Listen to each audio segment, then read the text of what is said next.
तर good morning मित्रांनो, welcome back to my blog. तर सकाळी उठून गेलो आधी दुकानातून घेतली दूध पिशवी, घरी आलो, अंडी उकडत ठेवली आणि निघालो आंघोळीला. आंघोळ करून आलो, सोडली अंडी आणि घेतलं आपलं दूध भरायला क्लासमध्ये. मग घेतला नाश्ता करायला, नाश्ता करून पिला जरा दूध. मग झाली थोड्या वेळात दुपार.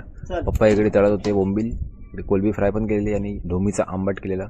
मग जेवलो, संध्याकाळी बसलो चाय प्यायला आणि शिवकडून घेतला आपण बिस्किट. शिव झाली खुश. मग बोललो जरा आईला भेटून येतो, कारण आई आलेली तीर्थ यात्रा करून आणि आग्रा वगैरे फिरून आलेली. बघतो तर काय आईने डायरेक्ट ताजमहल उचलून आणला. साईडला लक्ष गेलं तर आपल्या ध्रुव भाईने इकडे पाळलेले इंग्लिश मांदेली. मग आपल्या शिवला घेऊन गेला जरा बाहेर फिरायला. मग घरात आलो तर मम्मी करत होती पोरकुटा आणि इकडे साईडला आपलं चिकन पण रेडी झाले. मग आपली शिवताई इकडे त्यांच्या भाऊ बहिणीशी खेळत होती जरा. मग बसलो डायरेक्ट जेवायला आणि जेवून डायरेक्ट घेतली तयारी करायला, कारण मला निघायचं होतं रत्नागिरीला कॉलेजसाठी साईन करायला. मग पकडली रिक्षा आणि पोचलो भाईंदर स्टेशनला. तिकडून घेतली आपली विरार लोकल आणि पोचलो वसईला. वसईवरून काढली तिकीट रत्नागिरीची. तेवढ्यात आली आपली ट्रेन. ट्रेनमध्ये घुसलो आणि नशिबाने भेटली जागा बसायला.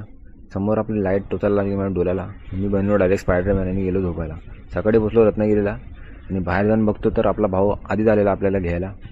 मग बसलो गाडीमध्ये आणि निघालो रूममध्ये जाऊन जरा फ्रेश झालो आणि गेलो डायरेक्ट झोपायला. Good night.